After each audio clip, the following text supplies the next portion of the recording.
Tossing Grenades at Windmills podcast. Welcome to the Tossing Grenades at Windmills podcast. I'm Rhombus Tix, and this is the fifth and final episode in a 5-episode series called Before the Coup. Before this, I've spoken about why I think a coup is coming, and given practical advice on how to run, how to hide, and how to passively resist. Today is, in some ways, the most fun and the most terrible episode, which is how to actively resist. I've given a lot of thought to this episode, and some of you may be disappointed because I'm going to be using a lot of dog whistles and coded information, mainly because I don't want to be deplatformed. It is perfectly legal to, for example, talk about Star Wars and things that happen in Star Wars. It is not so legal to, especially in certain jurisdictions where the podcast might end up that are outside the United States, to discuss intimate details on how to do something illegal. I'm going to start with what I consider to be the most important information first and try and get to more and more esoteric matters as time goes on. I believe that 3 sources you may find useful for, writing about revolution would include an anarchist cookbook, which you probably heard of before, 101 Deadly Skills, and oddly enough, you might not have heard of this or thought about it. There is a show called Burn Notice, which has what, based on my limited research so far, has proven to be pretty well researched, probably with an actual consultant, spy wisdom. There are some websites that aggregate all of these things in text. That will give you surprisingly useful information if you're going to say, be a spy.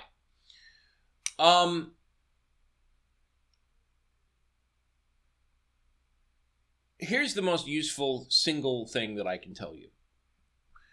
All of the books in the world cannot prepare you for doing the kinds of things that they are doing in Ukraine right now to prevent the Russian occupiers from taking over their country. Ukraine has the advantage of being supplied by NATO superior weaponry. A revolution in a hypothetical country that has no such advantage, for example, if Belarus were to try and revolt against Russia, except for the complete depletion of the Russian army, Russia would have a vastly superior military apparatus that would quickly crush Belarus unless they used very insightful or intelligent tactics. Whereas another example in Myanmar, where the duly elected democratic government was overthrown by a coup, which happens often in Myanmar, but this time the people kind of said enough of this crap, and there is an organized revolution that is coordinating with long-standing ethnic revolutionary groups and the national democratic government in exile that is making gains and has a sustained revolution. The Myanmar government has to continue to use increasingly extreme tactics and is backed up by China. So hypothetically, any other government that was fascist and perhaps found that all of the recruits of its military refused to work for it might have a bunch of advanced hardware, but wouldn't necessarily have anybody that wants to use it, is not a realistic scenario if that hypothetical government has the most advanced military equipment on Earth. All of which is dancing around the subject of, to me, the most important thing I'm going to tell you about is I'm going to go into Star Wars, right? In Star Wars, you have the rebellion and then what they call the partisans, right? In order to make the rebellion seem more heroic, they created, and by they, this is largely, at least based on my observation, Disney. This might have existed in what they call Legends, but I haven't seen it. A character called Saw Gerrera. And Saw Gerrera basically started out as a revolutionary trained by the Old Republic and basically never stopped fighting as he continued to try and resist the imperial occupiers. And since his world was literally destroyed by the empire, in his mind, there was no tactic that was unacceptable for him to use. So I think that a hypothetical revolution in a hypothetical country is gonna need to understand the tactics they use matter. If you blow up hospitals, you are going to lose hearts and minds. Whether or not you support the war in Iraq, which I do not, or think that he's an asshole, which honestly I do, at the same time, I have to concede that General Petraeus in Afghanistan and Iraq did what, at least based on my recollection and observation, were the most effective attempts to fight the insurgency. And one of the things that Petraeus did that people before him who were completely ineffectual did not is work to actually try and win the hearts and minds of the people that you're blowing up on a regular basis, right? If you think of a country or a military or even a revolution as an organic living thing where the frontline soldiers are the hands and the general or, leader like Mon Mothma is the brain, and then the support technicians and logistic people on the Underground Railroad or sympathizers or intelligence apparatus are the internal organs, right? If you understand that if you're an occupying force and you're trying to take over a country, then the more people who are opposed to you, the harder it is to do what you want to do, right? Whereas if you're the opposite of that, right, if your country has had, like Myanmar, has had your democratically elected government overthrown by the military, or hypothetically a fascist or something along those lines,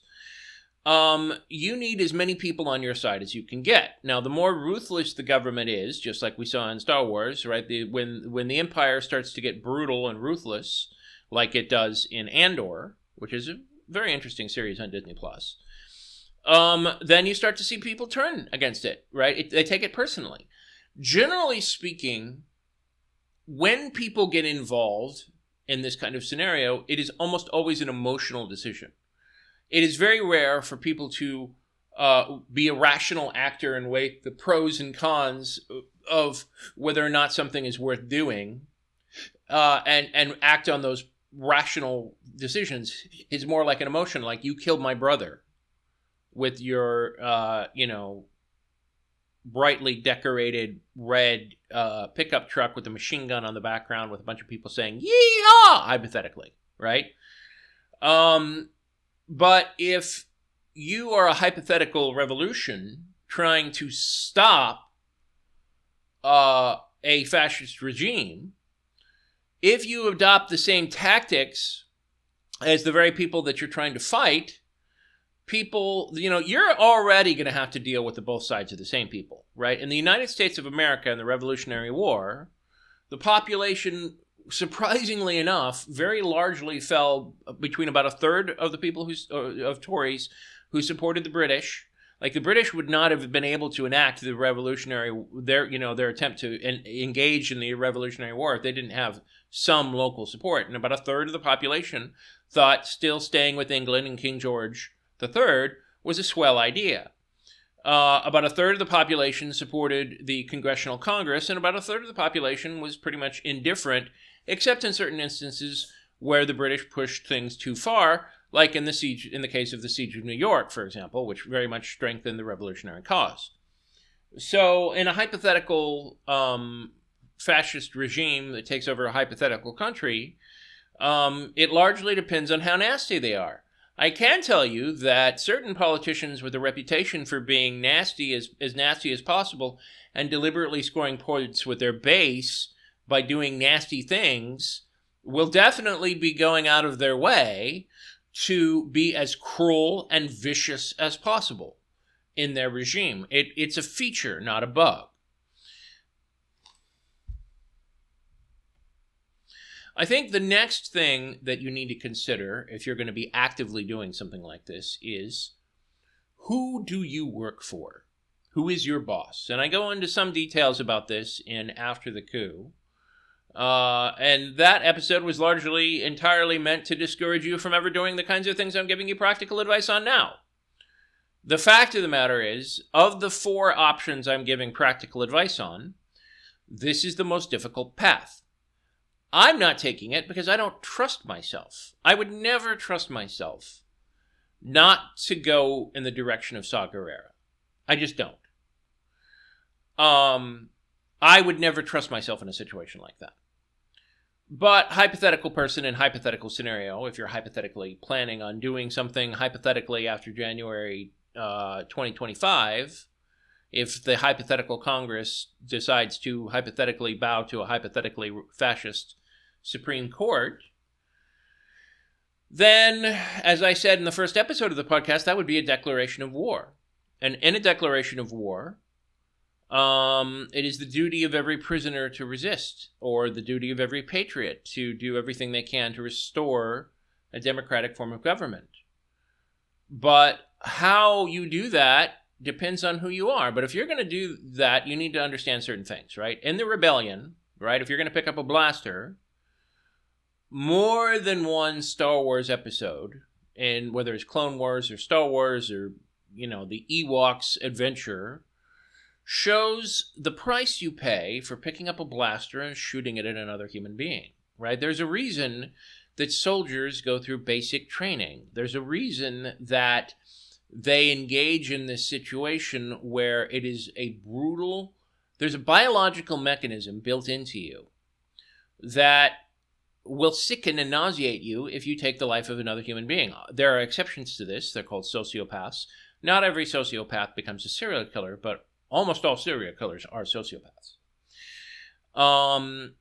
It's called empathy, and it's not just something that you have because you were raised by nice parents. There's a biological imperative inside of you that causes you to, at least on some level, feel pain and the worth of your fellow human beings. There's a good reason for that. The other thing you should be aware of is, how many action movies have you seen where some noob picks up a firearm and points it at somebody and decides that, for whatever reason, good or bad, they should pull the trigger. Oops, the safety's still on. If you feel the need, whether it is for self-defense or other highly illegal reasons, to pick up a firearm, I cannot recommend enough that you learn how to use one. In fact, despite the fact that I am very much in favor of gun control and decent background checks, I do believe that if you have a situation where you're going to be threatened by violent psychopaths, hypothetically driving a hypothetical truck with a hypothetical flag with certain letters that begin with T on it, that have a design to kill you, you have a right to defend yourself. And let me tell you right now, citizen, that if you wait until January of 2025 to hypothetically do something to hypothetically defend yourself, it's going to be too late. Because by then, all of the gun stores will have checks to see that you're the right kind of person, despite all the calls they think about how, everyone should own a firearm. Trust me, when they seize power, they're going to change their tune real fast so that only the right kind of people have guns. In fact, eventually, even the people that think it's their birthright to have a gun and support a certain political faction because they supposedly support guns will be shocked to discover that a fascist regime has no interest in allowing them to retain their firearms. Unless you are actually employed by the government in a paramilitary fashion, there will be no middle ground. Right? If you either work for the regime or you are not going to be permitted to have a firearm. However, there's definitely going to be a lot of chaos. And if somebody comes knocking on your door to ask if you're a liberal or you're LGBT or you ever worked for a Democratic congressman or you ever worked for Pfizer or you ever did anything like distribute a vaccine and they thought they saw you at CVS giving vaccines and vaccines are evil, you might consider having a means to defend yourself and your loved ones. However, I will bow to some of the anti-gun advocates screaming into the podcast that are still listening at this point. If you have children in your house, I cannot urge enough that you get something called the gun safe, which is this nice little metal box that keeps little hands and little minds and little eyes from, doing the worst possible thing to themselves. And if you're going to use it, right? There's a lot of people that don't like gun safes because, in theory, if the magical burglar is going to come in, you should, sleep with a gun under your pillow. And we've all read stories of Florida man who, kills himself or a loved one on a regular basis because he doesn't know how to properly handle a firearm. There are classes for these things. If you are at all considering it, and given the times we lived in, and the hypothetical things that are going to be coming along, you might consider learning how to use one, because if you wait until you feel you need one, it may be everlastingly too late. All right, let's pretend you saw the movie Wolverines and you think that LARPing that is a really good idea. Yeah, first of all, I urge you to pay attention to the part of the movie where they're living in a camp off of expired beans and ramen noodles with really bad tents, and several of them are dying, right? Understand that even in the movies, LARPing Wolverines is brutal, right? That's the first thing. Second thing you have to understand, Batman, is that even if you somehow magically go out and actively find yourselves, getting all the skills that you need, you decide to join the military for two or 3 years based on this podcast, which I'm not entirely sure what's wrong with you if you do that, but all right, fine. So you join the military based on the advice of a crazy person like me, and you get all the skills you could possibly have. You're going to quickly understand that without intelligence, without an understanding of where to apply these Batman skills that you've learned, you're not going to be very effective, right? So going around knocking on people's doors saying, "Excuse me, do you have any active intelligence for the Wolverine LARP that I'm doing so that I can fight the evil Cuban forces that have invaded from the 1980s, right?" That's a great way to have the FBI show up on your door before or after the coup. However, there are certain things you can do, right? One of the reasons I encouraged you to look at Spy Wisdom and Bird Notice is you can potentially recruit your own little intelligence assets if you're not stupid about it. The other thing you can potentially do is buy a drone and learn how to use a drone. In Ukraine right now, they are actively using drones to scout out Soviet positions and find out where they are. And if you're LARPing Wolverines, learning how to spot Soviet forces is definitely right in line with doing that. I think another thing that you should keep in mind is who is running your little Wolverine LARP. If you have somebody who is ex-military or ex-FBI that quit in disgust for whatever political reason, then that's got an air of legitimacy. I want you to remember that in the Revolutionary War, the American Continental Army only won because of the aid of the French. They needed French ships, French weapons, French supplies, and in a Wolverine LARP that you're going to do in the 21st century, your best bet, unlikely though it is, and I cannot emphasize enough, it is very unlikely that you're going to get any actual help from the EU in your Wolverine LARP. But if you do decide to do that, you need to understand that the EU is obsessed with dignity, the international treaties that both they and the United States have signed, so make sure that your rules of engagement follow the Geneva Convention. that you treat your human prisoners with dignity in the LARP, because if you get a reputation of being Saw Gerrera, you're getting nothing. And frankly, having a legitimately elected government makes it far more likely. The other thing to bear in mind is the big difference, on Twitter right now, there are all kinds of people who have ever been repressed or felt that they were victimized by the West, howling about how it's unfair that the EU is helping Ukraine, but they're not helping insert cause here. And the thing you have to understand is, from the EU's perspective, there are three intersecting forces that cause them to give NATO hardware and training to Ukraine in whatever factors that they need to. The first one is the United States, which is the default leader of NATO, is taking an active role in helping them. That won't help very much if you're trying to do a Wolverine LARP in the United States, because unless there is a democratically elected leader that is deposed that can rally Europe around them, and I'll get to that in a bit, that you're not going to get very far there.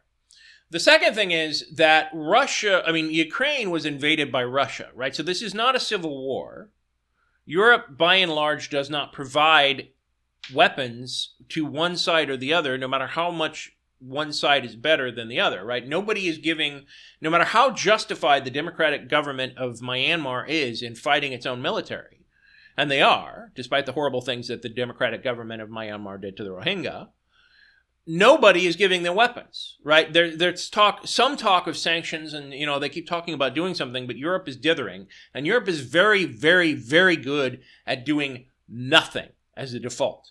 So if there's a civil war in a hypothetical country, then Europe is going to sit on its hands for a long time. But if they do actually get around to doing something, like, say, if hypothetically some insane leader decides to nuke his own population or something like that, if certain lines are crossed, then Europe may go ahead and do something. But the people that they're actually going to help are going to have legitimacy, and they actually have to have somebody helping them. Or they actually have to have somebody who is somebody, as far as Europe is concerned. Somebody with the skills and legitimacy. Legitimacy is a very big thing in the EU. And if you don't have it, you're not going to get much help from them. And last but not least, the other reason is there's a self-interest, right? Ukraine is right there, and Russia is messing with all of them. They've had nasty espionage and economic sabotage from Russia for a long time. So if the United States is going out of its way to fuck with Europe, which it could be, then Europe is potentially going to help. But if they play it smart and they basically, internationally keep the treaties that we signed and don't withdraw from NATO, which I wouldn't hold my breath on, then Europe is not going to do anything. But my point is, don't count on help. The other thing you should be aware of, if you're going to do a Wolverine LARP, is that the FBI, as I said in the After the Coup podcast, is really, really, really fucking good at infiltrating organizations. They will find somebody in your organization or a relative of somebody in your organization, and they will lean on them and threaten them with 20 years of prison, but say, you know what, we'll keep you out of prison if you go and wear a wire and go after your buddies. Now, here's the thing. In a fascist regime, nobody needs proof of evidence, because it's no longer rule of law, it's rule of the sword. And so at that point, what the FBI is more concerned about is finding out where your secret rebel base is, who's involved, and who the other cells in your Wolverine LARP might hypothetically be. But understand that even if 90% of the FBI leaves in a hypothetical civil war or hypothetical coup by a fascist regime, 10% of the FBI is still more than a match for you, John Q. Public, unless you actually have worked for the FBI yourself. If you're working with one of the 90% of the FBI that could hypothetically quit, and it might be like none, then you might stand a chance. If you're going to do a LARP and you don't have anybody that you can work for, you're just sitting around waiting for your cell to potentially join another Wolverine LARP cell that might be more legitimate and actually have a chance of winning, then if you're going to play sit tight and wait for it to happen, then I cannot recommend enough that you do not recruit anybody you didn't know before it happened, right? Because anybody who is bold enough to steal power in a democratically elected government at the point of a gun, hypothetically, that is going to basically, be really good at finding anybody that has any idea of opposing them whatsoever, i.e. demonstrations, people that care enough to get out and go out in the street for all day in the hot sun and hold up signs, or people that have been involved in protest of any kind are at the top of their list, which is why I put those people on my list of people who should run when I did the Run podcast. Anyway, the point is that job one of a dictatorship is identify and eliminate threats to your power, because otherwise you're not going to have a dictatorship.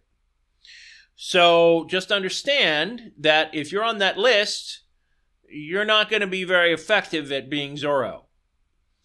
However, Batman, if in the 2 to 3 years that you may have before they telegraph, you get a few of your buddies together, then maybe you can. Now, this is part of the reason why I'm doing hypothetical, because I cannot emphasize this enough.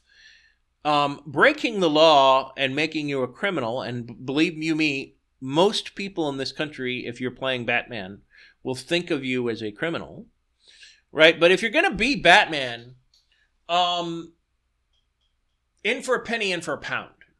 And what that means is, very often, rebellions that are successful are involved in crime. Now, am I advocating that you get active and involved in crime? I am not, because I'm planning on running. And even if I was staying, I would find your chances of succeeding Batman to be very unlikely. But if you're going to be Batman, right, you're going to need money. Revolutions start and fail as LARPs with money, right? In Andor, there's a reason that, spoiler alert, I can't believe you'd be listening to this far and care about that, but spoiler alert, in Andor, if you are starting a revolution, you need money. So that's what you need with the heist. By the way, statute of limitations on a bank robbery is never. There is no statute of limitations. The FBI will chase you down until you are 95 years old and drag you out of your retirement home and put you up on trial. But if you're going to be buying Nerf guns, or you're going to be buying drones, or you're going to be buying, clay with little metal wires in it from construction companies, plasticine Play-Doh, for your LARP, then you're going to need money. You're also going to need to understand how the black market works. So Batman, by the way, the real Batman in the comics does get things from the black market all the time. For supposed champion of law and order, he doesn't pay taxes or declare to the government any of his neat little toys. And if the government hypothetically found out about all of these things, he would be shut down. In fact, in several of the comics, Amanda Waller, who is the head of the Suicide Task Force X to hunt down Batman, will threaten him routinely with, federal legislation because, not telling the government about certain things that you do or own is a crime unto itself. Lying to the government, especially special agents like the FBI, is almost always a crime unto itself. But if you're going to do this kind of thing, right, you need to understand that it is an applied skill. It is not something you can read about in a book. It is not something that you can get around and just do on a LARP or on a whim. You need to practice these skills, and you need to practice it for a while. because the 100-hour rule is a little bit sharper for skills that involve actively going around and doing active things. And the reason I bring up crime is because the ethnic minorities that have aligned with the civilian government in Myanmar do savory things like kidnapping, blood diamond mining, extortion, protection schemes. You see where I'm going with this, right? My point is that if you're trying to Batman a legitimate or at least internationally recognized government, whether or not it was elected, you're going to have no help, and they have more money, they have more Nerf guns, they have more people who are better trained. So you are attempting to do something called asymmetrical LARPing. And what that means is you are small, they are big, you are trying to be a mosquito and find the chinks in their armor that will slow them down. And here's the thing. Tactics such as we're going to go find if you're playing Wolverine LARP, we're going to go find the base with the paramilitary that's helping out the Soviets, right? And we're gonna shut it down. Well, okay, that's nice, but what if that base is right next to a hospital and it accidentally gets burned down, right? You just alienated all of the people who might help you, who might provide you intelligence, who might provide you Nerf guns. And the thing is that is why how you fight and what your strategy is more important than your tactical victories. Because if you are not trying, you need a strategy. And the most common strategy for revolutions is one of two things. It's either keep going until we get an inspirational victory that makes the majority of the population side with us, and there's suddenly mass demonstrations in the streets like what's happening in Iran. Or we tire them out so much that they go away. And that is usually the case for an occupying force, right? If you cost them a sufficient amount of treasure and a sufficient amount of time, they give up and go home. But if you're involved in a civil war, LARP, or reenactment, then there is no giving up, there is no going home, right? You're basically trying to get the population on your side. And if you don't have a strategy for doing that, I guarantee you're going to fail. You may ask yourself, Batman, if I'm so skeptical of LARPing the Wolverines, why am I even talking about it? Well, when I did after the coup, it was to convince you how bad it is if we didn't win in 2020. And we did. The thing is, Batman, and I use that term affectionately, even if anybody who does this is insane, sometimes you have no choice. Iran has been under the thumb of a fascist, theocratic republic that is an oppressive regime since 1979.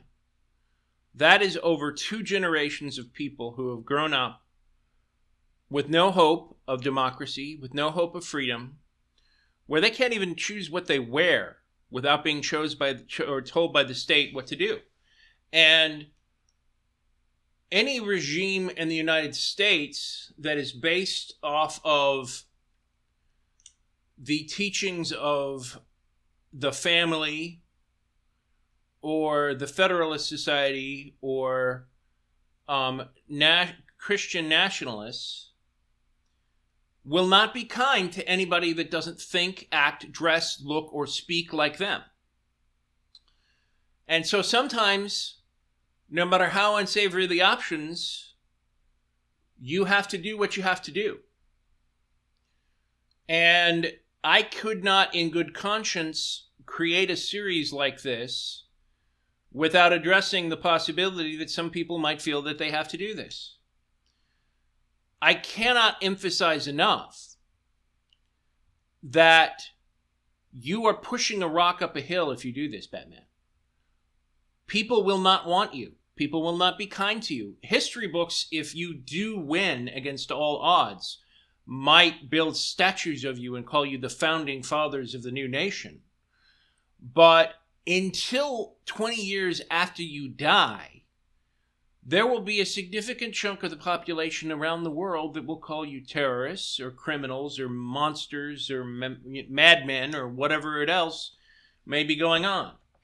And because a chain is only as strong as its weakest link, before you blow up insert stupid thing here, you should think about how it's going to be perceived in a world where the revolution will be televised on live 24/7 news coverage, which half of which is slanted towards fascism and lies of every description.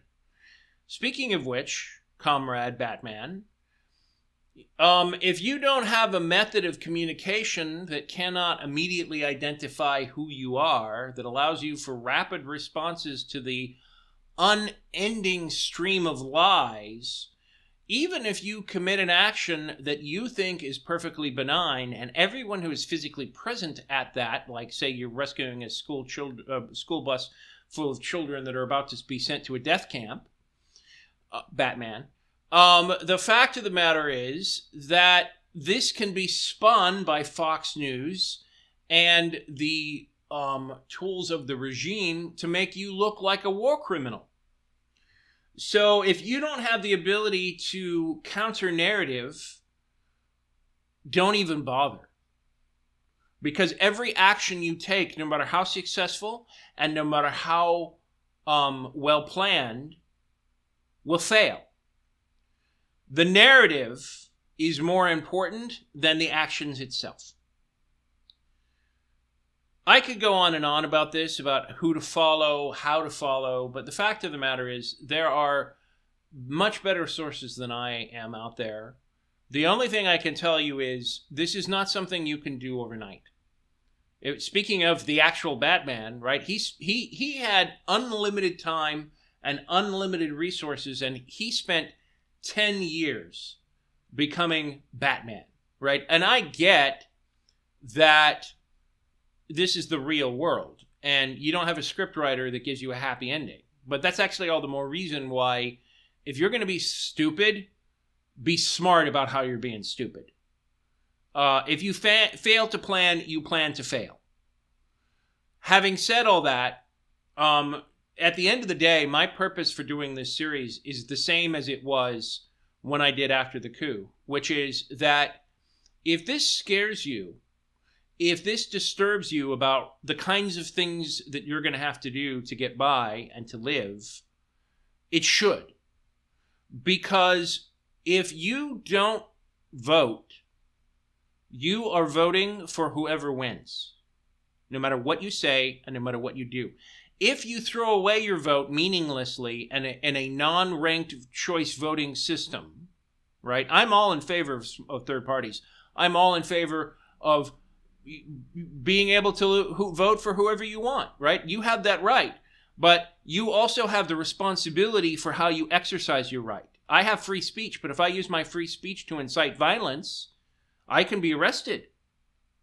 But if I use my vote for a third party that in my heart of hearts I know has no chance of winning in a close election, and a fascist ends up winning, or the non-fascists don't have enough of a majority to stop the fascists with federal legislation, then guess what, green or libertarian voter? No matter how much you protest to me, when the nice young men in Jack Black boots come to round you up for the death camp, they won't care about your arguments about how you have the right to vote how you want, because you won't have that right anymore, because they will have the power and you won't. So vote. Vote November 8th like your life depends on it, because it does.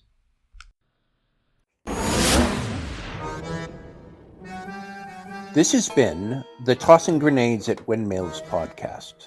Buy my book, Have Name Will Travel, at Amazon and other markets. RedAnvilCreative.com contains all our podcasts.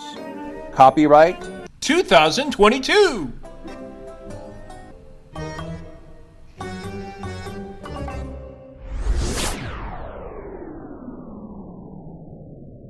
To fight the forces of evil!